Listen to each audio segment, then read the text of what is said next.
నమస్తే I dream వారి dream job ప్రోగ్రామ్కి స్వాగతం. సో మనం బిఫోర్గా చాలా వరకు కూడా చాలా గ్రూప్స్ కానీ లేకపోతే యూపీఎస్సికి సంబంధించి ప్రిపరేషన్ కూడా ఏ విధంగా ఉంటుంది వాటిపై మనం మాట్లాడుకున్నాం. అండ్ అలాగే ఇప్పుడు మనం చూసుకున్నట్లయితే స్టేట్ వైజ్ చూసుకున్నట్లయితే అటు ఏపీ కానీ ఇటు తెలంగాణలో కానీ ఏపీపీఎస్సీ అండ్ అలాగే టీఎస్పీఎస్కి సంబంధించిన గ్రూప్స్ ఎగ్జామ్స్ అయితే మార్చ్లో జరగబోతున్నాయి. సో వాటికి సంబంధించి చాలా తక్కువ షార్ట్ పీరియడ్ ఉంది కాబట్టి ప్రిపరేషన్ ఏ విధంగా ఉండాలి, ఎలా షెడ్యూల్ చేసుకొని ప్లాన్ చేసుకొని ఈ షార్ట్ పీరియడ్లో మనం అన్ని కవర్ చేసుకోవాలి వంటి విషయాలన్నీ మనకు తెలియజేయడానికి ఈరోజు మనతో పాటు ఉన్నారు దాసరి వినయ్ కుమార్ గారు. సో వీరు వచ్చేసేసి CSAT ఫ్యాకల్టీ అనమాట. సో వారిని అడిగి మరిన్ని విషయాలు మనం తెలుసుకుందాం. నమస్తే అండి.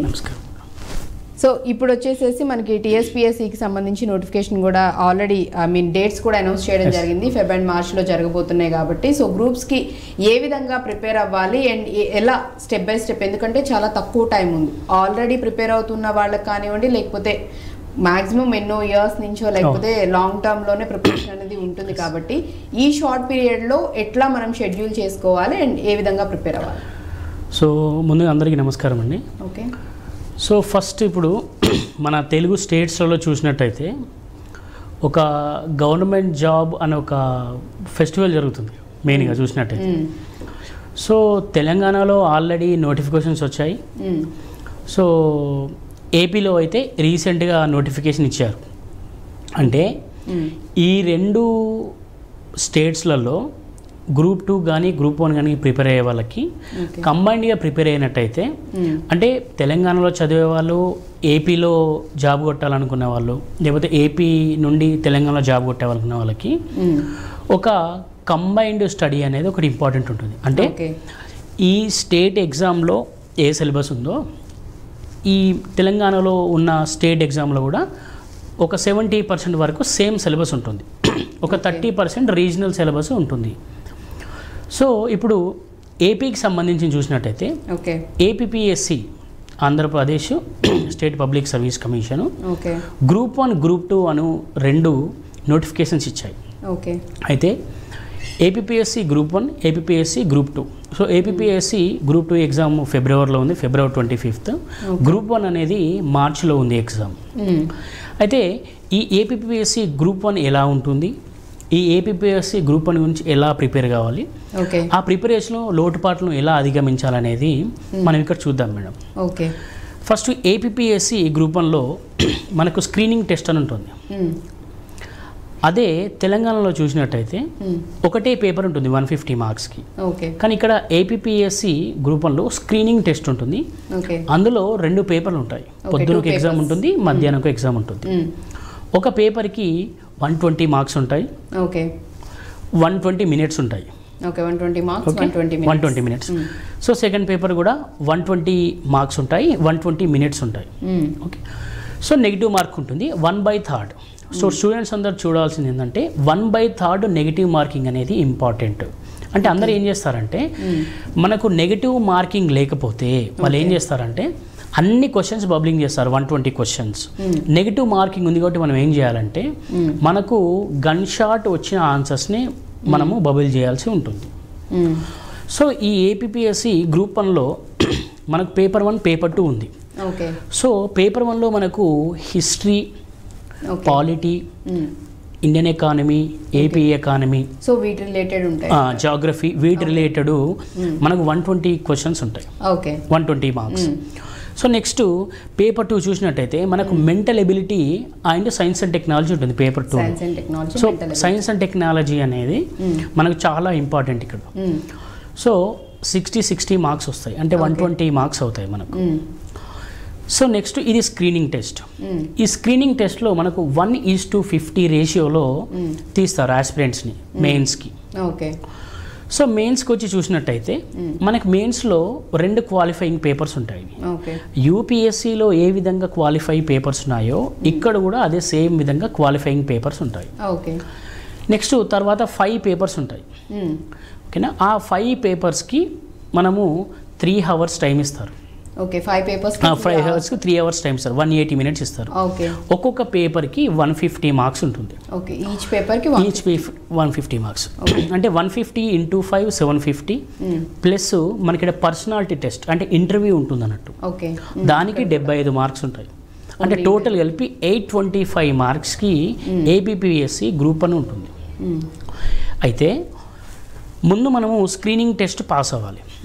సో ఆ స్క్రీనింగ్ టెస్ట్ పాస్ అవ్వాలంటే మనము హిస్టరీని ఏ విధంగా చదవాలి, జాగ్రఫీని ఏ విధంగా చదవాలి, ఎకానమీ ఏ విధంగా చదవాలి, కరెంట్ అఫైర్స్ని ఏ విధంగా చదవాలి, సైన్స్ అండ్ టెక్నాలజీని ఏ విధంగా చదవాలి, మ్యాథ్స్ ఏ విధంగా నేర్చుకోవాలి.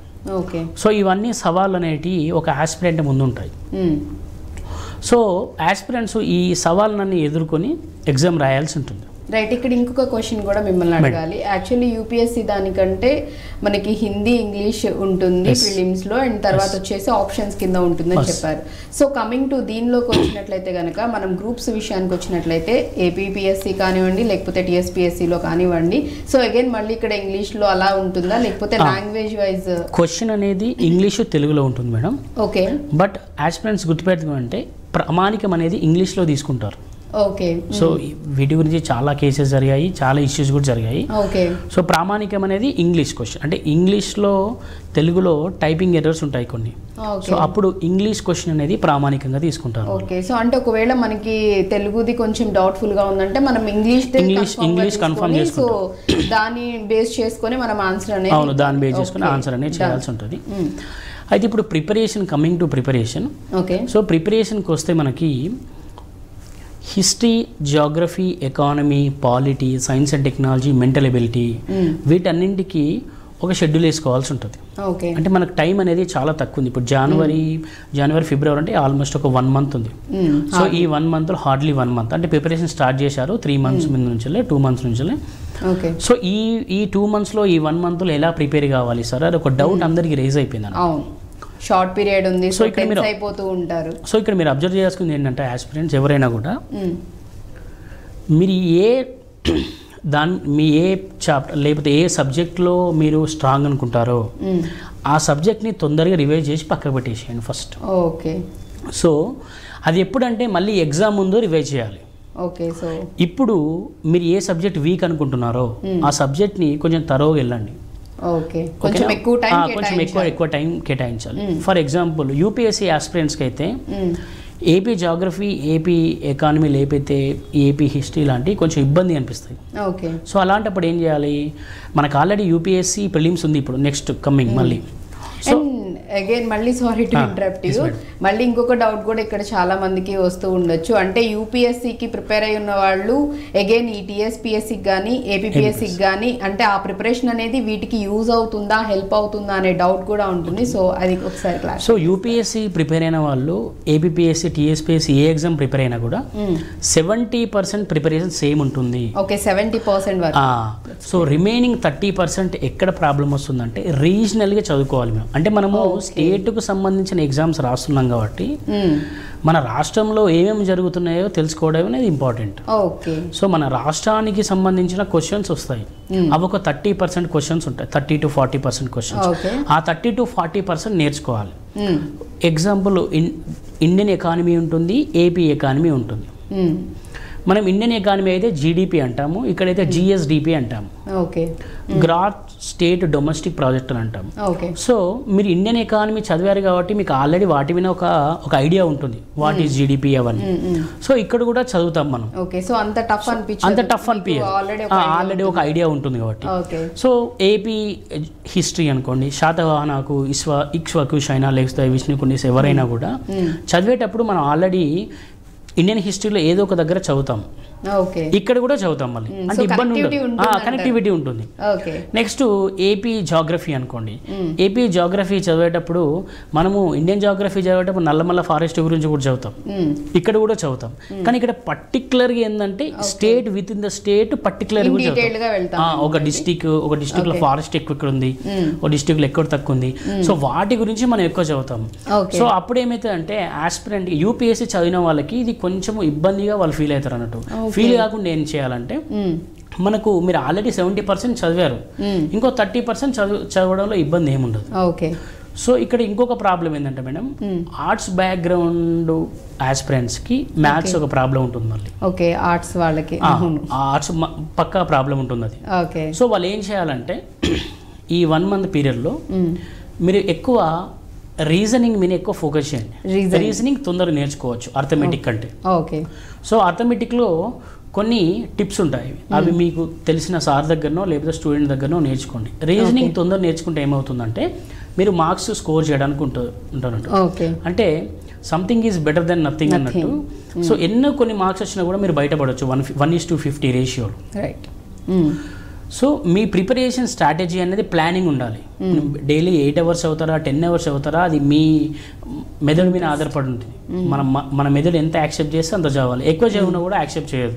సో మనం చదివినా అని ఒక ఫీలింగ్ ఉంటాం అంతే, అసలుకే మోసం వస్తుంది. సో ఎగ్జామ్స్ ముందు ఏం చేస్తారంటే యాస్పిరెంట్స్ 1 week ముందు 10 days ముందు 18 hours 16 hours అవుతారు, ఎగ్జామ్లో ఫెయిల్ అయిపోతారు. ఎందుకు ఫెయిల్ అయిపోతారు అంటే బ్రెయిన్ స్ట్రెయిన్ అయిపోయింది ఆల్రెడీ. సో మళ్ళీ రీగెయినింగ్ కెపాసిటీ బ్రెయిన్కి ఉండదు. సో ఎగ్జామ్స్ టైంలో ఒక 1 week మీరు ఏం చేయాలంటే మంచిగా ప్రశాంతంగా పడుకోండి, ప్రశాంతమైన ఫుడ్, నీట్ ఫుడ్ తినండి. ఆ ఫాస్ట్ ఫుడ్ లాంటివి మనం ఎప్పుడు తినకూడదు ఎగ్జామ్స్ అప్పుడు. బిర్యానీస్ అవన్నీ అవాయిడ్ చేయండి. ఒక 1 week వరకు కూల్ డ్రింక్స్ తాగకూడదు, ఇవన్నీ ఏం చేయకండి.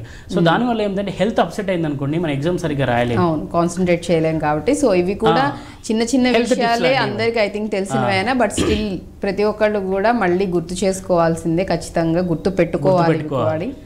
ఓకే. సో ఇది మనకు ఏపీఎస్సి ప్రిలిమ్స్ మన స్క్రీనింగ్ టెస్ట్ గ్రూప్ 1కి మన గ్రూప్ 1 ప్రిలిమ్స్ మెయిన్స్ అనుకోండి, అంటే స్క్రీనింగ్ టెస్ట్ మెయిన్స్ అయిపోయింది. Next so coming to group 2. Okay. అయితే ఇక్కడ ఒకటి ఉంది మేడం, అభ్యర్థి గ్రూప్ 2 ప్రిపేర్ అవుతున్నాడా గ్రూప్ 1 ప్రిపేర్ అవుతున్నాను కాదు, అందరికీ సేమ్ లెవెల్ ఆఫ్ ఎగ్జామ్ ఉంటుంది స్క్రీనింగ్ టెస్ట్లో. గ్రూప్ 1కి సేమ్ అదే ఉంటుంది, గ్రూప్ 2 కూడా సేమ్ అదే ఉంటుంది, కొంచెం చేంజ్ ఉంటుంది, వేరియేషన్. ఓకే. అయితే గ్రూప్ 2 నుంచి గ్రూప్ 1 పోలిస్తే ఎక్కువ రాయడం ఉంటుంది, అంటే మెయిన్స్ ఆన్సర్ రైటింగ్ అనేది ఎక్కువ ఉంటుంది గ్రూప్ 1. సో అగైన్ ఇక్కడ హ్యాండ్ రైటింగ్ పడుతుంది గ్రూప్ 1. అయితే కొందరు అభ్యర్థులు నా దగ్గరికి వచ్చి, సార్ నా హ్యాండ్ రైటింగ్ బాగుండదు, నేను గ్రూప్ 1 క్లియర్ చేయగలుగుతానా అంటే, మనం రాసేది ఇక్కడ 10th class ఎగ్జామ్ కాదు, అందరు గుర్తుపెట్టుకోండి, అకాడమీ ఎగ్జామ్స్ కాదు ఇది. సో నీ దగ్గర ఎన్ని పాయింట్స్ ఉంటే అన్ని పాయింట్స్ అక్కడ రాయండి, కానీ అది అర్థమయ్యేటట్టు రాస్తే సరిపోతుంది. ఓకే. సో రైటింగ్ ఎవరు చూడరు, ఇక్కడ ఎవరిది చూడరు. అట్లంటే అందరు రైటింగ్ బాగున్న వాళ్ళే టాపర్స్ కావాలి, ర్యాంక్ కొట్టాలి, అట్లా ఏం లేదు. ఇది నిజంగా యాక్చువల్లీ ప్రతి ఒక్కరికి కూడా చాలా భయం ఉంటుంది ఈ విషయంలో కూడా. రిటర్న్గా వచ్చేసరికి మన హ్యాండ్ రైటింగ్ అంటే మనకి చాలా నాలెడ్జ్ ఉంటుంది, దానికి సంబంధించింది each and everything starting to end వరకు తెలిసి ఉంటుంది, కానీ బట్ అది ఇన్ రిటర్న్ రాసే టైంకి వచ్చేసరికి ఖచ్చితంగా భయపడుతూ ఉంటారు, నా రైటింగ్ బాగాలేదు, అది చూడడంతోనే వాళ్ళు అక్కడే రిజెక్ట్ చేస్తారేమో. మన రైటింగ్ మనకే నచ్చకపోతే ఎదుటోనికి ఎలా నచ్చుతుంది? మన రైటింగ్ మనకు నచ్చాలి మెయిన్గా. అవును. నువ్వేం రాస్తున్నావు మనకే అర్థం కావాలి, అప్పుడు ఎదుటోనికి కూడా అర్థమవుతుంది. అండ్ అఫ్ కోర్స్ ఇంకొకటి కూడా, ఇప్పుడు అంత వాళ్ళు చెప్పిందంతా మనం అంత డీటెయిల్గా రాయాలి అండ్ టైం చాలా తక్కువ ఉంటుంది. ఆబ్వియస్లీ ఇనిషియల్లో మేబీ బాగుండొచ్చు, బట్ ఎండ్కి వచ్చేసరికి ఫాస్ట్గా అవ్వాలన్న దీనిలో కూడా కొంతమందికి ఎండ్లో రైటింగ్ కూడా ఇది అవ్వచ్చు. కాబట్టి సో కాన్సన్ట్రేషన్ మనం కరెక్ట్గా ఎగ్జాక్ట్గా వాళ్ళు అడిగిన దానికి పాయింట్స్ నీట్గా అర్థమయ్యేలా రాస్తున్నామా లేదా అనేది ఇంపార్టెంట్. అంతే. సో మనం ఆన్సర్ రైటింగ్లో మెయిన్గా గుర్తుపెట్టుకోవాల్సింది ఏంటంటే, మీరు రైటింగ్ మీద ఎక్కువ ఫోకస్ చేసేందంటే పాయింట్స్ తగ్గిపోతూ ఉంటాయి. ఓకే. సో మీ రైటింగ్ కొంచెం లెజిబుల్గా ఉన్నా కూడా పాయింట్స్ ఎక్కువ రాయాలి.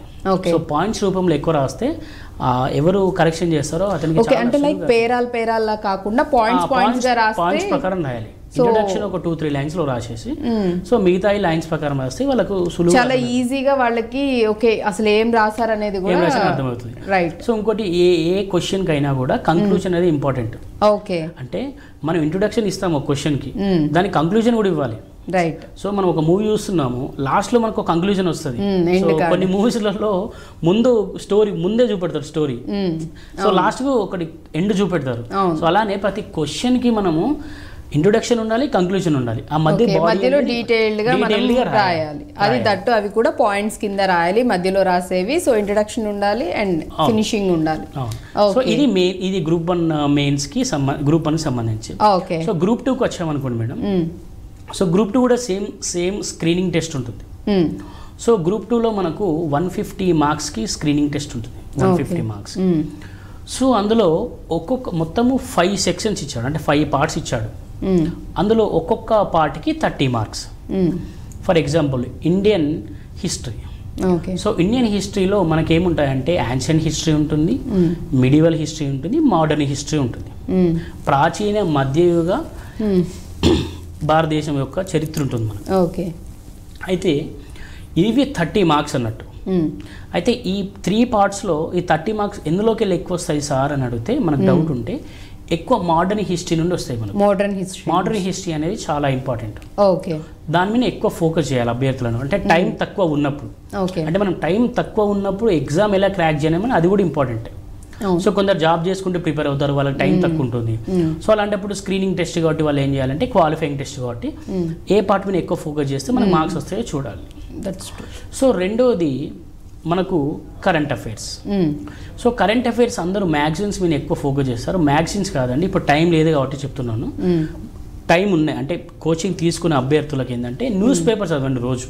ఓకే, న్యూస్ పేపర్లో వచ్చిన ఆర్టికల్స్ అనేవి ఇంపార్టెంట్. ఆర్టికల్స్ ఇప్పుడు మనకు టైం లేదు కాబట్టి ఏదో ఒక మ్యాగజైన్, మార్కెట్లో ఉన్న ఏదో ఒక మ్యాగజైన్, వాళ్ళు ఆల్రెడీ ఎక్స్పర్ట్స్ ఉంటారు, అవి ఆ మ్యాగజైన్ చదువుకోండి. 30 మార్క్స్ వస్తాయి, 30 మార్కులు వస్తాయి. ఈ 30 మార్కులలో మీకు 10 నుండి 15 వరకు ఏపీకి సంబంధించినవి వస్తాయి. మళ్ళీ ఓకే, ఏపీలో ఏం జరుగుతుందో తెలియాలి కదా, ఏపీ ఎగ్జామ్స్ రాసే అభ్యర్థికి. సో మనకు 10 to 15 మార్క్స్ అనేటివి ఏపీకి సంబంధించి వస్తాయి. ఇంకో 15 మార్క్స్ డిఫరెంట్గా మన నేషనల్ సంబంధించి, ఇంటర్నేషనల్ సంబంధించి వస్తాయి. సో ఇవి రెండు. నెక్స్ట్ మనకు మెంటల్ ఎబిలిటీ ఉంటుంది ఇందులో కూడా. మీరు ఒకటి అబ్జర్వ్ చేశారా, గ్రూప్ 1లో ఉంది మెంటల్ ఎబిలిటీ స్క్రీనింగ్ టెస్ట్లో, గ్రూప్ 2లో కూడా ఉంది మళ్ళీ మెంటల్ ఎబిలిటీ. అది 30 మార్క్స్కి ఉంటుంది. ఓకే, అగైన్ ఇది కూడా 30 మార్క్స్కి ఉంటుంది. దీని తర్వాత మనకి ఇండియన్ సొసైటీ ఉంటుంది. ఓకే, ఇండియన్ సొసైటీలో మన క్యాస్ట్ ఏంటంటే క్యాస్టిజం, రీజనలిజం, సో మనకు రేసిజం, సో బాలికలకు సంబంధించి లేకపోతే ఉమెన్ సంబంధించి ఉమెన్ ఎంపవర్మెంట్, ఉమెన్ రైట్స్. ఇది ఎందుకు పెట్టారంటే అసలు మన ఇండియన్ సొసైటీ ఎలా ఉంది తెలియాలి. ఓకే, మనం ఒక అడ్మినిస్ట్రేటర్ కావాలంటే ఒక ఇండియన్ సొసైటీ ఎలా ఉంది తెలియాలి, దానికోసం ఇది పెట్టారు. ఇది 30 మార్క్స్ అన్నట్టు. ఓకే, ఇది అవలీలగా స్కోర్ చేసుకోవచ్చు ఇండియన్ సొసైటీలో.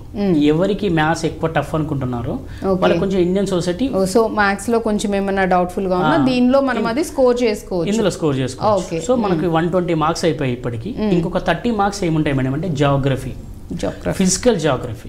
అంటే మనకు ఫిజికల్ జాగ్రఫీ అంటే మన ఎర్త్ గురించి చదువుకుంటాము, సోలార్ సిస్టమ్ గురించి చదువుకుంటాము, ఓషన్స్ గురించి చదువుకుంటాము. నెక్స్ట్ ఇందులో హ్యూమన్ జాగ్రఫీ ఉంటుంది, ఎకానమిక్ జాగ్రఫీ అని ఉంటుంది. ఓకే, మళ్ళీ రెండు. మళ్ళీ హ్యూమన్ జాగ్రఫీ అంటే మన డెమోగ్రఫీ, డివిడెంట్, వాటి గురించి ఉంటుంది. అంటే మనకి ఇప్పుడు ఏ డిస్టిక్లో ఎక్కువ మంది ఉన్నారు, ఏ డిస్టిక్లో తక్కువ మంది ఉన్నారు, ఏ డిస్టిక్లో లిటరసీ ఎక్కువ ఉంది, ఏ డిస్టిక్లో లిటరసీ తక్కువ ఉంది, ఏ డిస్టిక్లో ఎస్సీస్ ఎక్కువ ఉన్నారు, ఏ డిస్ట్రిక్ట్స్లో ఎస్సీస్ తక్కువ ఉన్నారు, ఏ డిస్ట్రిక్ట్స్లో ఎస్టీస్ ఎక్కువ ఉన్నారు, ఏ డిస్ట్రిక్ట్లో ఎస్టీస్ తక్కువ ఉన్నారు. సో ఇదంతా హ్యూమన్ జాగ్రఫీ అంటే మనుషులకు సంబంధించిన జాగ్రఫీ అన్నారు. ఎకానమిక్ జాగ్రఫీకి వచ్చినట్టయితే ఏ డిస్ట్రిక్ట్ ఎక్కువ పండిస్తుంది, ఏ డిస్ట్రిక్ట్లో వరి ఎక్కువ పండిస్తున్నారు, ఏ డిస్ట్రిక్ట్లో గోధుమ ఎక్కువ పండిస్తున్నారు, మళ్ళీ ఏ డిస్ట్రిక్ట్లో ఏది తక్కువ, అది నేర్చుకోవాలి మెయిన్గా మనం. రెండవది సో ఏ డిస్ట్రిక్ట్లలో మనకు ఐరన్ ప్రొడ్యూస్ చేస్తున్నారు. సో ఇప్పుడు మనకు ఎగ్జాంపుల్ స్లేట్ మైనింగ్ ఉంటుంది, అది మార్కాపూర్ ఫేమస్ మనకి. సో అలాగా కొన్ని ఫేమస్ ఏరియాస్ ఉంటాయి, famous areas match the following ఇచ్చే ఛాన్స్ ఉంటుంది. సో ఇవన్నీ కలిపి 150 మార్కులు ఉంటాయి మనకు. ఇది group 2 screening test. Okay, next group 2 next exam ఉంటుంది, మెయిన్స్ ఎగ్జామ్ అది. ఓకే, సో అందులో మనకు మళ్ళీ సేమ్ స్క్రీనింగ్ మెయిన్ ఉంటుంది. సో ఇప్పుడు మళ్ళీ అగైన్ మనం మెయిన్స్ లోకి వచ్చినట్టు మళ్ళీ మెయిన్స్ కి వస్తాము. మెయిన్స్ లోకి వచ్చినట్టయితే 2 పేపర్లు ఉంటాయి మళ్ళీ అందులో. ఓకే, దీనిలో 2 పేపర్స్. అందులో మొదటి పేపర్లో ఏముంటుందంటే మనకు ఏపీ హిస్టరీ కల్చర్ మెన్షన్ చేస్తున్నాడు. AP history culture first screening test లో ఉండదు అది. తర్వాత మనకు పాలిటీ ఉంటుంది. పాలిటీ అది ఒక 75 మార్కులకు, ఇది ఒక 75 మార్కులు, 150 మార్క్స్ ఇది ఒకటి. రెండో పేపర్ ఉంటుంది. సో మనకు రెండో పేపర్ మామూలుగా ఇప్పుడు ఇక్కడ పాలిటీ, ఇక్కడ ఏం పాలిటీ మెన్షన్ చేశారు, నెక్స్ట్ హిస్టరీ మెన్షన్ చేశారు. అక్కడ మనకేం సైన్స్ అండ్ టెక్నాలజీ మెన్షన్ చేశారు. Science and technology. సో ఇవన్నీ కలిపి మళ్ళీ 75 మార్క్స్ వస్తాయి. అది 75 మార్క్స్. సో ఇవన్నీ కలిపి 150.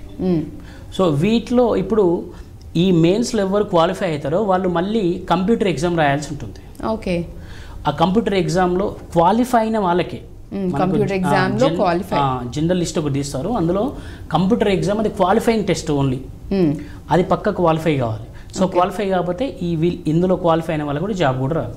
ఓకే, సో ఇందులో క్వాలిఫై అయినా కానీ మార్క్స్ బాగా స్కోర్ చేసి మార్క్స్ ఎగ్జామ్లో కంపల్సరీ క్వాలిఫై అవ్వాలి. ఓకే, సో ఈ విధంగా మనకు ఏపీ గ్రూప్ 2ను గ్రూప్ 1 డిజైన్ చేశారు వాళ్ళు. ఓకే, సో ఇక్కడ ఫస్ట్ ఏంటంటే అభ్యర్థులు పెట్టుకోవాల్సింది ఏంటంటే ఇది యూపీఎస్సీ లాగా ఇయర్లీ పడే ఎగ్జామ్ కాదు. ఇది ఎవ్రీ 2-3 ఇయర్స్ లేకపోతే ఎలక్షన్ ముందు పడే ఎగ్జామ్స్. ఎప్పుడో ఒకసారి పడుతున్నాయి, ఋతుపవనాలు వచ్చినట్టే వస్తాయన్నట్టు ఈ ఎగ్జామ్స్. ఎప్పుడు ప్రిపేర్డ్గా ఉండాలి. నాకు 4 ఇయర్స్ తర్వాత ఎగ్జామ్ పడతాయి కదా, నేను ఆ 4 ఇయర్స్లో ఆ 4th ఇయర్లోనే చదివి కొట్టేస్తా అంటే కరెక్ట్ కాదు అది. ఓకే, సో మనం ఏం చేయాలి, ఆ 4th ఇయర్ ఇప్పుడు రైతులు ఏం చేస్తారు, ఋతుపవనాలు ఎప్పుడు పడతాయో వాళ్ళు, వర్షం ఎప్పుడు పడతాయో వాళ్ళు కొంచెం గెస్ చేయగలుగుతారు, ప్రిపరేషన్ మొదలు పెడతారు. అలానే మనం కూడా ప్రిపరేషన్ మొదలు పెట్టాలి. ఇప్పుడు నోటిఫికేషన్ వచ్చింది, హరీ బరీ ఉంటుంది, 2 months టైం ఇస్తాడు. ఆ 2 monthsలో మనం ఏం చదువుతాం, ఒక్క సబ్జెక్ట్ కూడా చదవలేము. సో మనం ఏం చేయాలి, ఇప్పుడు మీరు ఎప్పుడైనా కూడా ఈ స్టేట్ సంబంధించి ఎగ్జామ్స్ ప్రిపేర్ అయిదాం అనుకుంటున్నారో వాళ్ళు ఏం చేయాలంటే మీ గ్రాడ్యుయేషన్ తర్వాతనే మీరు జాబ్ చేయండి పర్లేదు, గ్రాడ్యుయేషన్ తర్వాతనే రోజు ఒక 2-3 hours దీనికి స్పెండ్ చేయాలి. ఓకే, స్పెండ్ చేస్తూ చదివితే మీకు ఈజీగా ఉంటుంది అన్నట్టు. ఎగ్జామ్ వచ్చినాక మీరు లీవ్ పెట్టుకొని కూడా జాబ్ కొట్టుకోవచ్చు. అట్లా చాలా మంది. సో అప్పటికప్పుడు ప్రిపరేషన్ లా కాకుండా బేసిక్ గా బీటెక్ లో డిగ్రీలో మనం అందరూ చాలా వరకు కూడా చేసేది వన్ డే బ్యాటింగ్ లాగా, రైట్, ఎగ్జామ్ కి బిఫోర్ గానీ 2020 మ్యాచ్ లాగా అప్పటికప్పుడు ప్రిపేర్ అయిపోతారు. నెక్స్ట్ డే కి మినిమం వస్తే చాలు మార్క్స్ అన్నట్టు ఉంటారు. But again coming to competitive exams కి వస్తే ఖచ్చితంగా అలా జరగని పని. ఎన్నో ఇయర్స్ నుంచి ప్రిపరేషన్ అవుతూ ఉంటేనే సమ్ టైమ్స్ మాక్సిమం ఫెయిల్ అవుతూ ఉంటారు, ఎవరో కొంతమందికి ఛాన్స్ ఉండడం వల్ల క్వాలిఫై అవుతారు. సో ఇక్కడ ఇంకోటి మేడం పాయింట్ ఆస్పిరెంట్స్ నోట్ చేసుకోవాల్సింది, ఎవరైనా విద్యార్థులు నువ్వు ఎన్నిసార్లు చదివినావు అని కాదు. రైట్, ఫర్ ఎగ్జాంపుల్ విరాట్ కోహ్లీని తీసుకుందాం ఎగ్జాంపుల్. విరాట్ కోహ్లీ ఒక స్టేడియంలో ఎన్నోసార్లు క్రికెట్ ఆడుండొచ్చు, కానీ మెయిన్ మ్యాచ్ ఆడినప్పుడు అతని స్కిల్ బయటకు వస్తుంది, అతను ఎన్ని రన్స్ కొడతాడు. అలాగే నువ్వు ఎన్ని బుక్కులు చదివినావు అని ఇంపార్టెంట్ కాదు, నువ్వు ఒక టెస్ట్ రాయాలి ఎప్పుడైనా. ఒక ఆస్పిరెంట్కి టెస్ట్ అనేది చాలా ఇంపార్టెంట్. అందుకే చాలా టెస్ట్ సిరీస్ మనకు మార్కెట్లో ఉంటాయి. మనము ఫర్ ఎగ్జాంపుల్ ఏదో ఒకటి ఇష్వాక్స్ గురించి చదివాము, మనం చదివినప్పుడు మనం దాని గురించే ఎగ్జామ్ రాసినప్పుడు మనకు స్ట్రైక్ కాదు, నేను చదివినా కూడా మనకు గుర్తుండదు. అప్పుడు నువ్వేం చేస్తావంటే మళ్ళీ వెళ్ళి అదే చాప్టర్ చదువుతావు, అప్పుడు ఆ చాప్టర్ గుర్తుంటుంది. ఓకే, అంటే మనము చదువుతాం, రీడ్, ఎగ్జామ్ రాస్తాం, మళ్ళీ వెళ్ళి revise. Right, read and revise అని మనం ఒక ఫార్ములాని ఫాలో కావాలి. రైట్, సో ఖచ్చితంగా ప్రిపరేషన్ ఓన్లీ చదివామన్నంత వరకు కాకుండా అగైన్ మళ్ళీ మనం సెల్ఫ్ టెస్ట్ చేసుకోవాలి. సో దాన్ని బట్టి మనకి ఎక్కడ అంటే దేనిలో తక్కువ వచ్చాయి, ఏ టాపిక్ లో మనం వీక్ ఉన్నాము, RRR లాగా మనకు రీడ్, రివైజ్, రీరైట్ అని ఒకటి ఉంటుంది. ఓకే, సో అది ఎప్పుడు చేస్తూ ఉండాలి నీకు సర్వీస్ వచ్చే వరకు. రీడ్, రివైజ్, రీరైట్, ఇది ఎప్పుడు మనము మిస్ చేయకుండా చదువుతాము ఆ అభ్యర్థికి పక్కా జాబ్ వస్తుంది. సో ఆటోమేటిక్ గా ఇంకా రిమైండర్ లాగా కంటిన్యూస్ గా బ్రెయిన్ లో అదే తిరుగుతూనే ఉంటుంది. మెయిన్ గా మనకి ఇప్పుడు ఒక 5 మంత్ర కాన్సెప్ట్ మనం ఇక్కడ ఫాలో అవ్వాలి. మనం ఒకటి 5 మంత్ర first syllabus. Okay, first syllabus. So 90% of the aspirants coaching వస్తారు అంతే. సో నేను నేనే కోచింగ్ వచ్చాను. పాలిటీ చెప్తూ ఉంటాడు, పాలిటీ మొత్తం చెప్పారు, మనకి యూజ్ ఏముంది అందులో సిలబస్లో పాలిటీ లేనిది. ఫర్ ఎగ్జాంపుల్ చెప్తున్నాను, పాలిటీలో కొన్ని చాప్టర్సే యూజ్ అవుతాయి మనకు, అన్ని చాప్టర్స్ చదివితే టైం వేస్ట్ అవుతుంది, దాని బదులు వేరే చాప్టర్స్ చదువుకోవచ్చు. అంటే సిలబస్ను చదవండి, మళ్ళీ చదవండి, మళ్ళీ రాయండి. Okay, read, first you read the syllabus, first you revise the syllabus and rewrite the syllabus. Okay, మీరు సిలబస్ ప్రింట్అవుట్ తీసుకోవడం కాదు, సిలబస్ను రాసుకోండి, ఒక పేపర్లో రాసుకొని ఒక డెస్క్లో అతికించుకోండి. మనం ఎప్పుడైనా ఏ అంశాన్ని రాసినప్పుడు మన మైండ్లో ఎప్పుడు ఎక్కువ ఇయర్స్ గుర్తుంటుంది. సో మనకు సిలబస్ అనేది పక్కా ఉండాలి. నెక్స్ట్ అనేది రివిజన్. సో మనం క్లాసెస్కి వెళ్ళి వస్తాము, ఆ బుక్స్ పట్టేస్తాము, ఇంకా వాటిని చదవము. నువ్వు ఏ నోట్స్ అయితే రాస్తావో ఆ నోట్స్ అనేది చాలా ఇంపార్టెంట్. క్లాస్లో ఎంత చిన్న మ్యాటర్ చెప్పినా కూడా అది ఇంపార్టెంట్. ఎందుకు ఇంపార్టెంట్ అంటే మనం నోట్స్లో ఏది నోట్ మేకింగ్ చేసుకుంటామో అది మన మైండ్లో పక్కా ప్రింట్ అయి ఉంటుంది. ఓకే, అదే బుక్ చదివినప్పుడు అది మనకు అంత రాదు. సో అందుకే ఏం చేయాలంటే పాలిటీ బుక్ చదవాలనుకోండి, ఫర్ ఎగ్జాంపుల్ లక్ష్మీకాంత్, అందరూ లక్ష్మీకాంతే చదువుతారు మ్యాక్సిమం. ఓకే, సో తెలుగులో అయితే కొంచెం వేరే వాళ్ళవి చదువుతారు. సో అప్పుడు ఏం చేయాలి, లక్ష్మీకాంతం చదివి నువ్వు ఒక షార్ట్ నోట్స్ రాసుకోవాలి. ఒక 100 పేజెస్ ఉంటే దాన్ని ఒక 30 పేజెస్ రాసుకోండి. అప్పుడు ఏమవుతుంది, మనకి ఎగ్జామ్ ముందు రోజు 4 hours చదివేది 1 hourలో చదివిస్తాం. అంటే ఆ 3 hours టైంలో వేరే సబ్జెక్ట్ టైం సేవింగ్ అవుతుంది. సో వేరే వాటి నోట్ మేకింగ్ అనేది ఇంపార్టెంట్ మనకు. Okay, next. సో అది నెక్స్ట్ ఏంటి, మోడల్ పేపర్స్. ఓకే. సో మనకు మార్కెట్లో చాలా మోడల్ పేపర్స్ దొరుకుతాయి. సో ఈ మోడల్ పేపర్స్ని సాల్వ్ చేసినట్టయితే, రైట్, సో మీరు ఇంతకుముందు చెప్పాను కదా, ఏ చాప్టర్ చదువుతామో ఆ చాప్టర్ అన్ని గుర్తుండకపోవచ్చు మనకు, బట్ ఆ క్వశ్చన్ చేసినప్పుడు ఇది నాకు గుర్తులే అని మనకు సబ్ కాన్షియస్ మైండ్లో గుర్తుకొస్తుంది. ఇది నాకు ఎక్కడో చదివాను, మనకు ఆ పేజీ గుర్తుంటుంది, ఆ వర్డ్స్ గుర్తుంటాయి, కానీ ఆన్సర్ రాదు ఎప్పుడైనా. సో అదే వెళ్ళి ఒకసారి చూసినాం అనుకో, అది మనకు స్టోర్ అయిపోతుంది ఇంకా. రైట్. సో ఆ మూమెంట్లో కనుక మనం ఒకసారి వెళ్ళి రీచెక్ చేసుకున్నామంటే గుర్తుండిపోతుంది. సో ఇంకోటి ఏంటంటే, ఇప్పుడు కొంచెం ఎగ్జామ్ ప్యాటర్న్ చేంజ్ అయిపోయింది. అంటే యూపీఎస్సీ లెవెల్కి తీసుకొచ్చాడు పేపర్ని. ఓకే. సో ఫ్యాక్చువల్ నుంచి వెళ్ళి స్టేట్మెంట్స్కి తీసుకొచ్చాడు.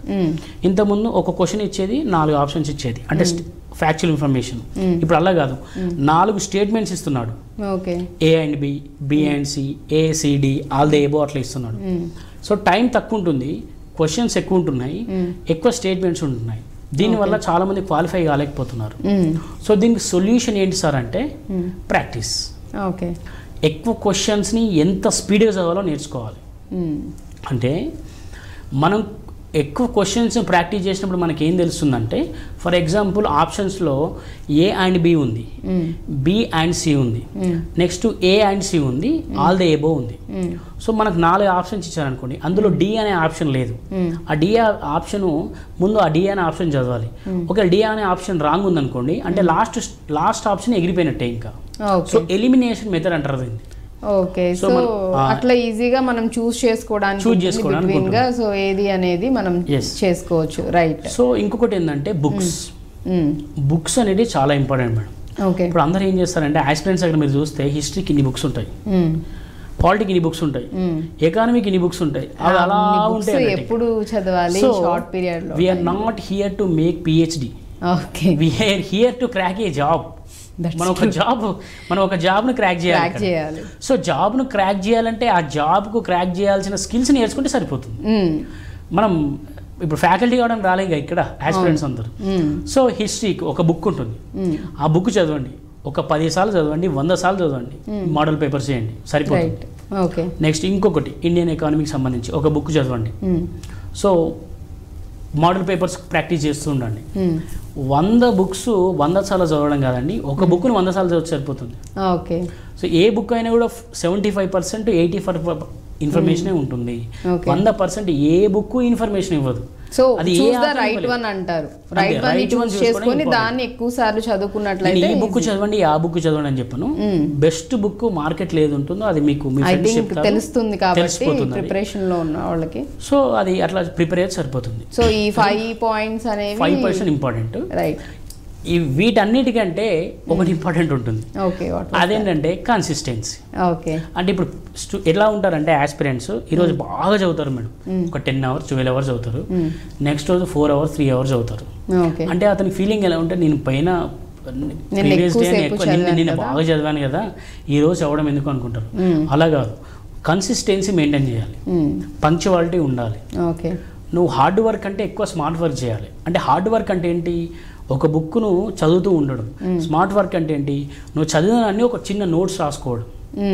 సో నువ్వు ఎప్పుడు స్మార్ట్ వర్క్ చేస్తావు, నీ టైం చాలా తగ్గిపోతుంది. కిల్ కాదు, టైం అసలు కిల్ చేయకూడదు ఎప్పుడైనా. టైం అనేది most precious thing than the diamond. So మనకు నోట్ మేకింగ్ అనేది చాలా ఇంపార్టెంట్. ఈ నోట్ మేకింగ్ పక్కా చేయాలి మనం. నోట్ మేకింగ్ చేయకుండా ఎగ్జామ్ క్రాక్ చేయడానికి కొందరు క్రాక్ చేస్తారు, బట్ అది టఫ్ అవుతుంది మనకు. ఓకే. సో చాలా తక్కువ మందికి మేబీ స్కిల్స్ అనేవి. సో ఇంకోటి ఆబ్వియస్గా మనకు గవర్నమెంట్ ఆస్పిరెంట్స్ అంటే అవమానాలు. సో కొందరు ఎలా ఉంటారంటే, ఎందుకు ఈ అవమానాలు, నన్ను ఇంత సొసైటీ ఇంత చూస్తుంది, నేను పోయి ఒక జాబ్ చేసుకుంటా. సో నీకోసం నువ్వు బతకాలి, నీకోసం నువ్వు బతుకు ముందు. సో నీ సెల్ఫ్ రెస్పెక్ట్ను నువ్వు ఒక గవర్నమెంట్ ఆఫీసర్ అవ్వాలనుకున్నావు కాబట్టి నీ సెల్ఫ్ రెస్పెక్ట్ను కిల్ చేసుకొని వేటల కోసం బతకూడదు ఎప్పుడైనా. సో అవమానాలు అందరికీ వస్తాయి. ఇప్పుడు ఈ group 2, group 3, group A exams prepare అయినా మేడం, స్టేట్ ఎగ్జామ్స్లో మినిమం 5 years చదవాలి ఉంటుంది మేడం. ఎందుకంటే 5 yearsకి ఒకసారి ఎగ్జామ్ పడుతుంది కదా, ఆ 4 yearsలో ఇంటర్ ఉన్నవాడు బీటెక్ అయిపోతే మనకి జాబ్ వస్తుంది. మన వెనక వాళ్ళవి అయిపోతూ ఉంటే వాళ్ళు జాబ్స్ చేస్తూ ఉంటారు ఆటోమేటిక్ గా సొసైటీలో. సో రిలేషన్స్ చాలా మంది నుంచి కూడా ఆ ప్రెషర్ అనేది పక్కా ఉంటుంది. సో నువ్వు ఇవన్నీ మైండ్ లో పెట్టుకోవాలి ముందే దృష్టిలో పెట్టుకోవాలి. సో మనం యూట్యూబ్ చూసేసి ఏదో కార్లకి వెళ్ళి తిరుగుతున్నారు, ఆఫీసర్ కి డోర్ తీస్తున్నారు, ఇవి నోషన్ చాలా ఉన్నాయి ఇప్పుడు. అసలు నువ్వు దేనికోసం గవర్నమెంట్ ఆఫీసర్ అవ్వదు అనుకునేది చాలా ఇంపార్టెంట్ మేడం. రైట్. సో అంటే నీ ఇంటర్నల్ బర్నింగ్ లేకపోతే నువ్వు ఇన్ని ఇయర్స్ వెయిట్ చేయలేరు ఎవరు. That's true. సో అది సో మెయిన్గా ప్రిపరేషన్లో ఇవన్నీ ఉంటాయి. ప్రిపరేషన్ అనేది ఒక గవర్నమెంట్ ఆస్పిరెంట్కి చాలా నేర్పిస్తుంది మేడం. చాలా అంటే ఒక గవర్నమెంట్ ఆస్పిరెంట్ ఓడిపోయి ఒకసారి గెలుస్తాడు కదా మేడం, ఫ్యూచర్లో ఇంకా జీవితంలో వచ్చిన ఏ ప్రాబ్లం అయినా కూడా సింపుల్గా అనిపిస్తాయి అతను. సో అన్ని ఫేస్ చేసి ఉంటారు కాబట్టి అంటే అన్నిసార్లు ఓడిపోయి ఆ గుండె రాయిపోతుంది. సో ఒకసారి గెలుస్తాడు కదా, గెలిచినాక ప్రాబ్లమ్స్ అనేవి ఎలా ఉంటాయంటే చిన్న ప్రాబ్లమే కదా అనిపిస్తుంది. ఓకే. సో సెల్ఫ్ కాన్ఫిడెన్స్ అనేది ఎప్పుడు లూజ్ చేసుకోకూడదని చెప్తున్నారు అండ్ ప్రిపేర్ అవుతూనే ఉండాలి. ఆబ్వియస్లీ మిగిలిన వాళ్ళందరూ చిన్న చిన్న జాబ్స్తో సెటిల్ అవ్వచ్చు, బట్ వన్స్ అగైన్ ఎవరెవరైతే మనల్ని ఇంత ప్రెషర్ పెట్టి వేరే చూసుకో ఖాళీగా ఉన్న సో మెనీ థింగ్స్ వస్తూ ఉంటాయి కాబట్టి అవన్నిటికీ చెక్ పెట్టేది మన జాబే. వన్స్ కనుక మీరు గ్రూప్స్లో కనుక క్వాలిఫై అయ్యారంటే ఆబ్వియస్లీ ఒక గవర్నమెంట్ సర్వెంట్కి తెలియదు, ఒక గవర్నమెంట్ సర్వెంట్కి ఎంత రెస్పెక్ట్ ఉంటుందో చాలా రెస్పెక్ట్ ఉంటుంది. అవును. అంటే గవర్నమెంట్ సర్వెంట్కి ఒక సాఫ్ట్వేర్ అతను ఒక సంవత్సరంలో సంపాదిస్తే, ఒక గవర్నమెంట్ జాబ్ అతను ఒక సంవత్సరంలో సంపాదిస్తే, ఒక సాఫ్ట్వేర్ అతను వన్ మంత్లో సంపాదిస్తాడు. కానీ రెస్పెక్ట్ అనేది డిఫరెంట్గా ఉంటుంది. అండ్ ఆబ్వియస్లీ ఇది స్టాండర్డ్ ఒక్కసారి లైఫ్లో వస్తే పోదు, ఇంకా పోదు. మీరు రీసెంట్గా చూసాం, మనం లే ఆఫ్స్ చాలా చూసాం గవర్నమెంట్ సాఫ్ట్వేర్ సెక్టార్లో తీసేస్తున్నారు. కానీ గవర్నమెంట్ ఆఫీసర్ తీయడం అంత ఈజీ కాదు. సో అట్లా చాలా బెనిఫిట్స్ ఉంటాయి. సో మనకు ఈ ప్రిపరేషన్ పీరియడ్లో చాలా ఒడిదొడుకులు ఉంటాయి మేడం. ఎవరికైనా కూడా ఫైనాన్షియల్ అయినా లేకపోతే సొసైటీ నుంచి వచ్చే ప్రెజర్స్ అయినా కూడా, ముఖ్యంగా అమ్మాయిలకి ఇంకా 25 వచ్చింది 26 వచ్చింది పెళ్లి చేయండి, సో ఇవన్నీ చాలా ఉంటాయి. సో ఇవన్నీ ఫేస్ చేసి జాబ్ కొడతారు కదా, సో అప్పుడు వాళ్ళకి లైఫ్ అంటే ఏంటి తెలుస్తుంది. సో ఇంతకుముందే చెప్పాను నేను, ప్రపంచం అనేది ఎప్పుడైనా కూడా గెలిచిన వెనుకనే ఉంటుంది, గెలిచినోడు ఎప్పుడు అంధకారంలో ఉంటాడు. అంటే మనం ఆల్రెడీ అంధకారం నుంచే బయటకు వచ్చాము. రైట్. సో అప్పుడు నీకు ఆ వెలుగును చూడడానికి ఇన్ని రోజులు కష్టపడాలి మనం. సో ఈ కష్టాన్ని కూడా నువ్వు ఇష్టంగా మార్చుకున్నప్పుడే నువ్వు ఒక సక్సెస్ కాగలుగుతావు. రైట్. సో ఫెయిల్యూర్ ని కూడా సింపుల్ గా తీసుకోవద్దు అండ్ డీలా పడిపోవద్దు. అగైన్ అండ్ అగైన్ ట్రై చేస్తూ ఉంటేనే ఖచ్చితంగా సక్సెస్ అనేది మనం టచ్ చేయగలుగుతాం, సక్సెస్ ని చూస్తాం. కాబట్టి సో సెల్ఫ్ మోటివేషన్ ఉండాలి, స్ట్రాంగ్ గా ఉండాలి అండ్ ఖచ్చితంగా స్టిక్ ఆనే ఉండాలి. మనం వన్స్ డిసైడ్ అయిపోయి గ్రూప్స్ కి ప్రిపేర్ అవ్వాలంటే ఆబ్వియస్లీ ఫర్దర్ గా ఎటువంటి సిచ్యువేషన్స్ మనం ఫేస్ చేస్తాము. ఇఫ్ ఇన్ కేస్ ఒకవేళ వస్తే ఏంటి, రాకపోతే ఏంటి అనేది కూడా ప్లాన్ చేసుకోవడంలో కూడా తప్పు లేదు. 5 years కష్టపడడం వల్ల ఒకవేళ కొట్టకపోయినా కానీ మీకు నాలెడ్జ్ అనేది ఎంత నాలెడ్జ్ ఉంటుందో ఆబ్వియస్లీ ఈక్వల్ టు ఒక లెక్చరర్కి ఒక ప్రొఫెసర్కో ఉన్నంత నాలెడ్జ్ అనేది మీకు ఉంటుంది. ఆబ్వియస్లీ ఐ థింక్ ఇది కూడా హెల్ప్ అవ్వచ్చు. ఒకవేళ మీరు కొట్టలేకపోయినా ఎక్కువసార్లు ట్రై చేసి ఇఫ్ ఇన్ కేస్ పాసిబిలిటీ లేకపోయినా, అంటే మీరు జాబ్లో అక్కడ అచీవ్ చేయలేకపోయినా మీ నాలెడ్జ్ని మిగిలిన వాళ్ళందరికీ కూడా స్ప్రెడ్ చేయొచ్చు, వాళ్ళకి మీ నాలెడ్జ్ని అనేది షేర్ చేయొచ్చు. సో మీరు ఎటువంటిది ఎక్స్పీరియన్స్ చేశారనేది మీరు ఒక టీచర్ కింద మారి చాలామందికి గైడ్ చేయొచ్చు. సో ఆ ఎక్స్పీరియన్స్ అనేది ఇలా కూడా యూజ్ చేసుకోవచ్చు. కాబట్టి ఎడ్యుకేషన్ చదువు ఎప్పుడు వేస్ట్ పోదు, సో వేస్ట్ కాదు. కాబట్టి ధనం ఎప్పుడైనా ధనం పంచినప్పుడైతే ధనం తగ్గిపోతుంది, కానీ ఎంత విద్యను వంచో విద్య అంత పెరుగుతుంది కాబట్టి సో ఆబ్వియస్లీ నాలెడ్జ్ అనేది చాలా చాలా హెల్ప్ అవుతుంది. నేను చాలా మందిని ఆస్పిరెంట్స్ చూశాను కదా, టెస్ట్ సిరీస్ ఎగ్జామ్స్ రాస్తారు. ఫర్ ఎగ్జాంపుల్ నేను ఒక ఎగ్జామ్ రాశాను, నాకు 150 మార్క్స్కి నాకు ఒక 120 మార్కులు వచ్చాయి. సో ఆయన తను ఏ విధంగా ఫీల్ అవుతారంటే ఓకే నాకు వచ్చేస్తుంది అని ఒక ఫీలింగ్లో ఉంటాడు. బట్ ఇక్కడ థింగ్ ఏంటంటే మేడం, నీకు వచ్చిన మార్క్స్ కాదు అక్కడ, 120 మార్క్స్ కాదు, మిస్ అయిన 30 క్వశ్చన్స్ ఉన్నాయి కదా, ఆ 30 క్వశ్చన్స్ మీద ఫోకస్ చేయాలి.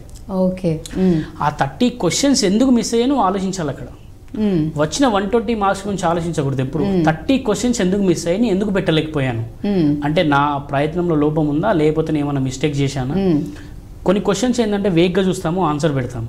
అక్కడ నాట్ కరెక్ట్ అని ఉంటుంది, కరెక్ట్ అని ఉంటుంది. ఆ నాట్ కరెక్ట్ చూడము, కరెక్ట్ పెట్టేస్తాం అన్నట్టు. ఓకే. సో అట్లా ఒక 5 to 7 మార్క్స్ మిస్ అయిపోతాయి. ఆ 5 to 7 మార్క్స్తోనే స్టేట్ టాప్ రావచ్చు. ఓకే. సో ఈవెన్ 1 మార్క్ కూడా మనం డిసైడ్ చేయొచ్చు. 1 మార్క్ డిఫరెన్స్. రైట్.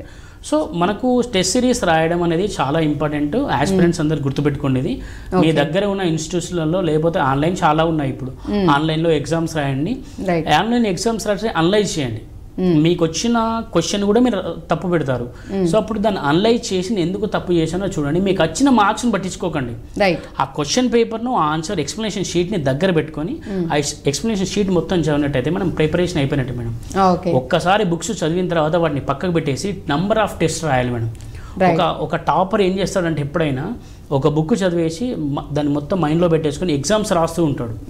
ఎన్ని నంబర్ ఆఫ్ ఎగ్జామ్స్, 1000 క్వశ్చన్స్ చేయండి.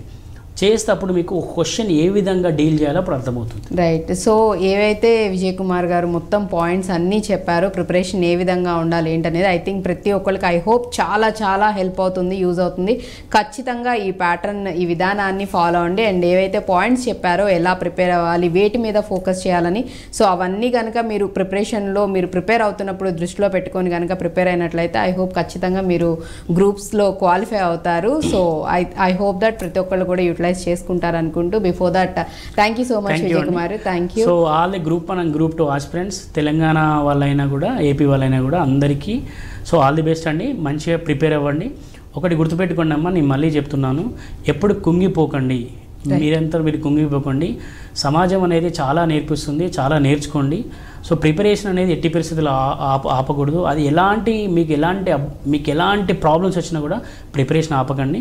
ప్రిపరేషన్ అయితే పర్ఫెక్ట్గా షెడ్యూల్ చేసుకొని చదవండి. రైట్. సో థ్యాంక్ యూ అండి. ఈ ఆపర్చునిటీ వచ్చిన ఐ డ్రీమ్ వాళ్ళకి thank you so much. So చూసారు కదా, ఇది ఇవాల్టి డ్రీమ్ జాబ్. మరో టాపిక్తో మళ్ళీ మీ ముందుంటాను. Keep watching I dream news.